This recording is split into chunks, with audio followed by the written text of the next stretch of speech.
Hello guys, rhythm law में आपका स्वागत है और स्वागत है हैशटैग डेली 5 मिनट्स में।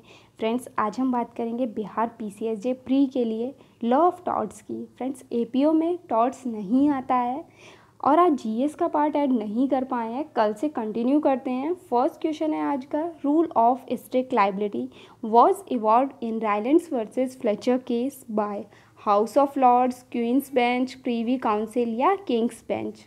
फ्रेंड्स, राइलैंड वर्सेस फ्लेचर का केस डिसाइडेड था ये हाउस ऑफ लॉर्ड्स के द्वारा।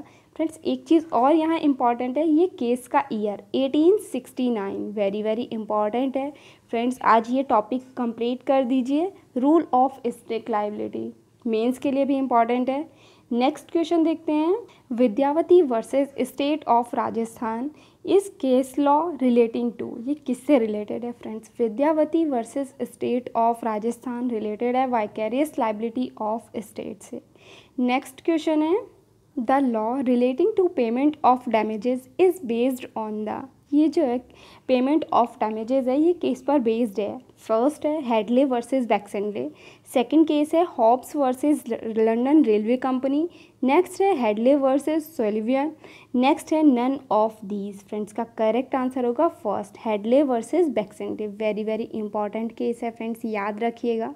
एंड जो हमारे चैनल पर न्यू है, subscribe the channel and press the bell icon also, इससे आपको सभी नोटिफिकेशन मिलता रहेगा और आप एग्ज़ाम तक लगभग सभी टॉपिक्स कंप्लीट कर चुके होंगे। नेक्स्ट क्वेश्चन देखते हैं, the doctrine of vicarious liability is applied when there is a relationship between principal and agent, second servant and independent contractor, C है master and servant, D all of the above. Friends, का correct answer होगा D all of the above. Next question है, for the tort of false imprisonment there should be first total restraint on the liberty of a person, second है partial restaurant on the liberty of a person, C means of escape, D all of the above.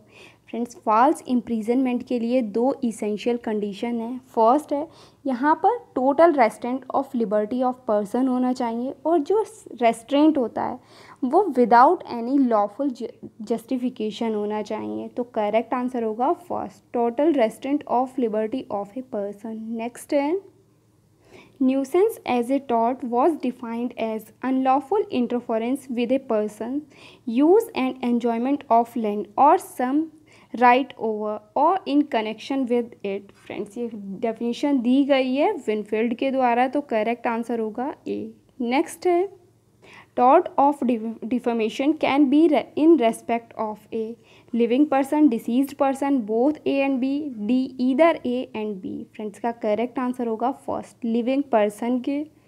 Friend, deceased person के against नहीं होता है, ये deceased के लिए तब होगा जब उसके फैमिली मेम्बर्स को वो अफेक्ट करता है डिफमेशन। नेक्स्ट क्वेश्चन है, tort of defamation is divided into liable and slander. Friends, हम पहले भी ये क्वेश्चन पढ़ चुके हैं, English law, Indian law, both या नन ऑफ दी अबव। इसका करेक्ट आंसर क्या होगा, आप हमें कमेंट बॉक्स में बताइए। नेक्स्ट क्वेश्चन है, which one of the following can be described as malicious prosecution, criminal proceeding, money recovery proceeding, bankruptcy proceeding या लिक्विडेशन प्रोसीडिंग। फ्रेंड्स, इसका करेक्ट आंसर है first, criminal proceeding.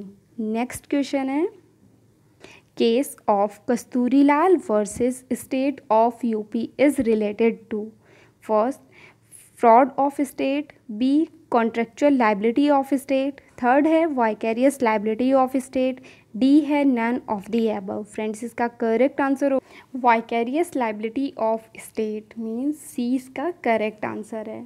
Next friends, ये थे आज के क्वेश्चन, कल फिर मिलते हैं कॉन्स्टिट्यूशन के मोस्ट इम्पॉर्टेंट केसेस के साथ में। Thank you guys, share with all.